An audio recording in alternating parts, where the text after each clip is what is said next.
اعوذ باللہ من الشیطان الرجیم بسم اللہ الرحمن الرحیم الحمد لأہلہ والصلاة علی اہلہا اما بعد فقد قال علی بن ابی طالب فی نہج البلاغۃ کفاک من عقلک ما اوضح لک سبل غیک من رشدک۔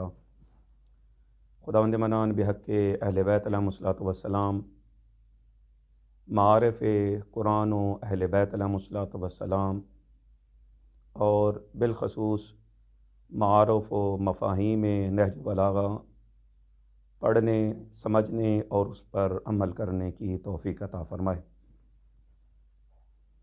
ہماری گزشتہ بات یہاں تک پہنچی تھی کہ امیر علیہ الصلوۃ والسلام نے نہج البلاغہ کے اندر عقل کے بارے میں کیا فرمایا ہے۔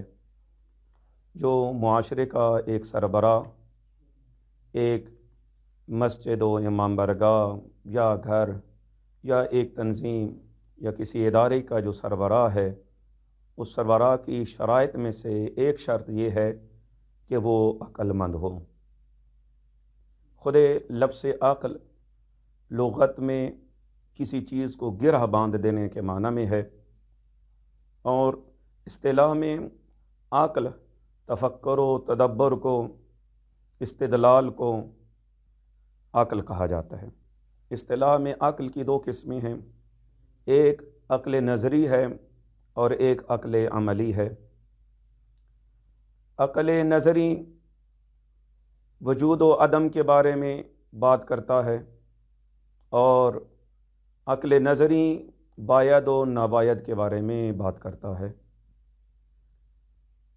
خود عقل نظری یعنی وہی تفکر کرنا ہے، تدبر کرنا ہے، استدلال کرنے کے راستے کو عقل نظری کہا جاتا ہے، جس میں انسان حق و باطل کے درمیان تشخیص کر سکے، خوب و بد کے درمیان امتیاز اور فرق کو سمجھ سکے، اور کیا اچھائی ہے اور کیا برائی ہے اس کو صحیح طریقے سے پہچان سکے، اسے عقل نظری کہتے ہیں۔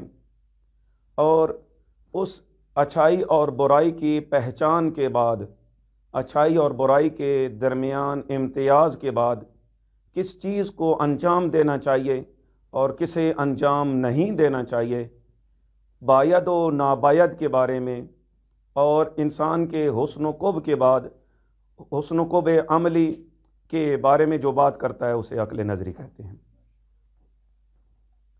انسان اگر معاشرہ سازی سے پہلے جو فرد سازی پھر معاشرہ سازی ضروری ہے، تو اس فرد سازی میں تقریباً 4 مرحلے ہم دیکھ سکتے ہیں کہ انسان کے پاس اپنی شخصیت سازی میں سب سے پہلے علم ہونا ضروری ہے۔ اس کے پاس ایک علم آنا چاہیے، پھر اس علم کو محفوظ بھی کرے، اس علم کو کہیں نہ کہیں حافظے میں رکھے۔ جب علم اس کے حافظے میں آتا ہے تو اب وہ غور و فکر کرے جو اس کے پاس معلومات ہیں۔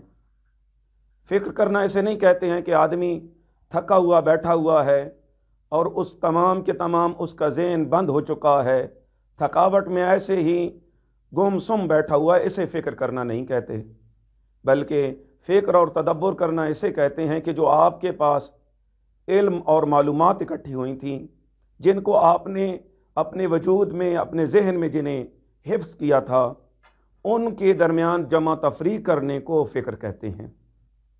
ان کو استدلال کی نظر میں صغرا کبرا بنا کر ایک نتیجہ حاصل کرنے کو فکر کہتے ہیں۔ انسان کے پاس جو علم آتا ہے اس کو ایک حافظے میں رکھتا ہے، اور اس حافظے کے بعد ان کا حساب کتاب کرتا ہے، ان معلومات میں جمع تفریق کرتا ہے۔ وہ جو اس کے پاس مفاہیم آ چکے ہیں ان کو استدلال کے راستے میں صحیح اور بد میں تشخیص دیتا ہے، حسن و قبح کے درمیان امتیاز دینے کو عقل نظری کہتے ہیں۔ جو انسان کے پاس معلومات آئیں ان کو حفظ کیا اور ان کے درمیان مقایسہ کیا اور استدلال پیش کیا، اور اس کے نتیجے میں اسے عقل نظری جو حاصل ہوئی ہے، اب اس عقل نظری کے مطابق عمل کرنا شروع کرتا ہے۔ इंसान के लिए इल्म के लिए ज़रूरी है कि उसको महफूज करें, और उस इल्म के लिए, इल्म की परवरिश के लिए अक्ल ज़रूरी है, और फिर इस अक्ल की परवरिश के लिए, इस अक्ल की बढ़ोतरी के लिए अदब ज़रूरी है। इंसान जो अक्ल नज़री में हासिल करता है उसको अक्ल अमली में दिखाता है किस चीज़ को अंजाम देना चाहिए और किस को अंजाम नहीं देना चाहिए, किस टाइम पे किस शख्स की निस्बत क्या बर्ताव अपनाना चाहिए, कैसा बर्ताव अपनाना चाहिए, इसको अक्ल अमली कहते हैं। इंसान के पास जो अक्ल है उस अक्ल की बढ़ोतरी के लिए अदब की ज़रूरत है। एक फ़र्द साजी के लिए 4 मरहले हैं। एक मरहला उसका इल्म है, दूसरा उसका हाफिज़ा है, उन मालूमात को ज़ख़ीरा करना है और उन मालूमात में सोचना है और उन मालूमात पे अमल करना है। ये जो अमल है दर हकीकत ये अदब है। जितना बाअदब होगा उतना बामुराद होगा, उतना मकसद और मतलूब के नज़दीक होगा। खुद नहजुल बलागा के अंदर तकरीबन 60 दफ़ा लफ्ज़ अक्ल और उसके मुश्तक़ात इस्तेमाल हुए हैं, चाहे वो अक्ल अमली हो चाहे अक्ल नज़री हो। इसके मुख्तलिफ़ अंदाज में नहजुल बलागा के अंदर इसके अल्फाज इस्तेमाल हुए हैं। और ख़ुद नहजुल बलागा के अंदर कहा गया कि अल अक्ल हिफ्ज़ तजारिब, अक्ल ये है कि आप तजर्बों को महफूज कर लें। ये दर हकीकत उनका हाफ़ज़ा है, उनको महफूज करना है। आप इस इल्म जो दूसरों के तजर्बात की मालूमात हैं उनका महफूज कर लेना और उनके दरमियान जमा तफरीक करके हिसाब किताब करना, यही अक्ल है। इमाम अलैहिस्सलाम फरमाते हैं कि ये अक्ल इंसान को एक दकीक नतीजा की तरफ लेके जाती है। अल अक्लो हुस्सामुन काते, एक तलवार बुरंदा और एक तेज़ धार तलवार है जो हक व बातिल के दरमियान, खूब व बद के दरमियान, हुस्न व कुब के दरमियान फैसला करके रख देता है। ये वही अक्ल नज़री के अंदाज में गुफ्तगू हो रही थी। इमाम अलैहिस्सलाम फरमाते हैं कि एक और जहत से अक्ल की 2 भी किस्में हैं, या अक्ल रिया और अक्ल रिवा। अगर एक इंसान जो चीज़ हासिल करे उसके मुताबिक सही तरीके से समझने के बाद उसको अमल के साथ महफूज कर ले, ये अक्ल रिया है। और एक दफ़ा क्या कि सिर्फ मालूमात को इकट्ठा कर ले और उन मालूमात को ज़्यादा से ज़्यादा बयान करे, ये अक्ल रिवा है। इमाम अलैहिस्सलाम फरमाते हैं कि एकलू अल खबरा, एक जो ख़बर आप तक पहुँचती है इसके बारे में खूब गौर व फ़िक्र करो। ये गौर व फ़िक्र करना इज़ा समेतुमूह हो, जब ख़बर को सुनो तो इस खबर के बारे में खूब गौर व फ़िक्र करो। ये गौर व फ़िक्र करना, इसके बारे में अक्ल करना। अक्ल के घोड़े दौड़ाने से क्या मुराद है? अक्ला रियायतिन ला अक्ला रवायतिन।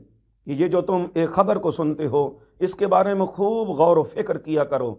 ये गौर व फ़िक्र करना अक्ल रियाया के मुताबिक हो, ना अक्ल रिवाया के मुताबिक हो।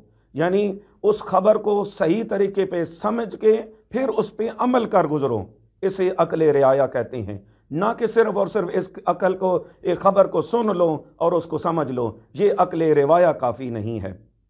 इसी तरह इमाम अलैहिस्सलाम ने बयान फरमाया है कि जो हमारे पास अक्ल अमली और अक्ल नज़री है, सिर्फ और सिर्फ अक्ल नज़री काफ़ी नहीं है, अक्ल रिवाया काफ़ी नहीं है, बल्कि उसको सही तरीके पर फ़ैसले के बाद उस पर सही तरीके पर अमल करना ये ज़रूरी है। अक्ल रिवाया के बजाय मतलूब जो है वो अक्ल रियाया है। इमाम अलैहिस्सलाम ने नहजुल बलागा में अक्ल को एक गंजीने और एक ख़जाने से निस्बत दी है कि इमाम अलैहिस्सलाम नहजुल बलागा के खुतबा नंबर 1 में फरमाते हैं कि फ़बअस फ़ीहिम रुसुलहू, कि अल्लाह रब्बुल इज़्ज़त ने इंसानों के दरमियान अपने रसूलों को भेजा है, मबूस किया है। और इन रसूलों की ज़िम्मेदारियों में से एक ज़िम्मेदारी ये है कि वह यसीरु लहुम दफ़ाइनल उक़ूल, कि ताकि उनके अवाम के सामने ये जो अक्ल के ख़जाने हैं उन अक्ल के ख़जानों को उभार सकें। ये रसूलों की ज़िम्मेदारियों में से एक ज़िम्मेदारी ये है। अक्ल दर हकीकत एक ख़जाना और छुपा हुआ ख़जाना है, और रसूल आकर इस अक्ल के ख़जाने को लोगों के सामने पेश करें। इमाम अलैहिस्सलाम ने नहज बलागा के अंदर अक्ल को फरमाया है कि बेहतरीन और अक्ल से बालातर कोई सरवत नहीं है, वही ख़जाना। ख़जाना जो एक माल होता है, एक सरवत होता है। इमाम फरमाते हैं कि अक्ल से बढ़कर कोई सरवत नहीं है और हमाकत से बढ़कर कोई बेमायगी नहीं है। ये जो अक्ल ख़जाना है दर हकीकत एक बेहतरीन माल और सरमाया है। फिर इमाम अलैहिस्सलातु वस्सलाम फरमाते हैं ला माला आवदा मिनल अक्ल, अक्ल से बेहतर और अक्ल से सूदमंद तरीन कोई भी माल नहीं है। जितनी भी माल हैं, जितनी भी ख़जाने हैं, उन ख़जानों के अंदर अगर माल देखा जाए और मालों में से भी जो सूदमंद तरीन माल, वो इमाम अलैहिस्सलातु वस्सलाम फरमाते हैं वो अक्ल है। अक्ल बेहतरीन ख़जाना है और बेहतरीन माल है, और बेहतरीन और सूदमंद तरीन माल वो अक्ल है। जहाँ पर इमाम अलैहिस्सलातु वस्सलाम फिर फरमाते हैं कि एक अक्ल का, जो अल्लाह रब्बुल इज़्ज़त ने आपको ये इस बेहतरीन ख़जाने से नवाजा है, इस बेहतरीन ख़जाने को तुमने जो तलाश कर लिया है और इस माल से जो इस्तेफ़ादा कर रहे हो, तो फिर एक अक्ल का, इस अपनी अक्ल को इस्तेमाल करो। कहीं ऐसा ना हो कि अक्ल अल्लाह ने रब्बुल इज़्ज़त ने तुझे नसीब की हो लेकिन अक्ल की दौलत से तुम इस्तेफ़ादा ना कर सको। तो जहाँ पर जो लोग इस अक्ल की दौलत के इस्तेफ़ादे से गफलत कर रहे हैं, वहीं पर अमीर अलैहिस्सलातु वस्सलाम ने इस नहज बलागा में उन गाफिलीन को मुख्तलिफ़ किस्म की सरजनिशें भी की हैं, मुख्तलिफ़ किस्मों से तंबीह भी की हैं।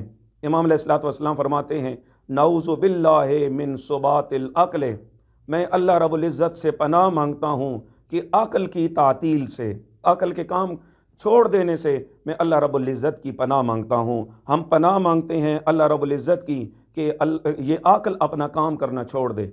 अक्ल की तातील से इमाम अलैहिस्सलातु वस्सलाम बार बार मुतनब्बे कर रही हैं कि इस अक्ल जैसे सरमाए से आप गफलत में शिकार ना हो जाएं।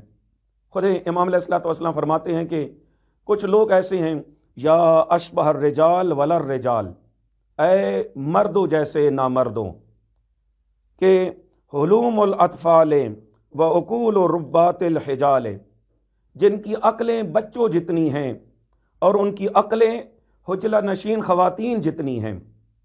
बाज़ आदमियों के पास अगर देखें कि इल्म के लिहाज से उनके पास डिग्रियों के अंबार लगे हुए हैं, उसके पास मैट्रिक की डिग्री, FA BA मास्टर की डिग्री, PhD की डिग्रियां हैं, उसके पास कई सनदें मौजूद हैं। इल्म के लिहाज से दुनिया में उसको इल्म की दुनिया में एवार्ड दे चुके हैं, लेकिन अक्ल के लिहाज से, अक्ल के इस्तेमाल के लिहाज से बिल्कुल छोटे बच्चों की तरह हैं।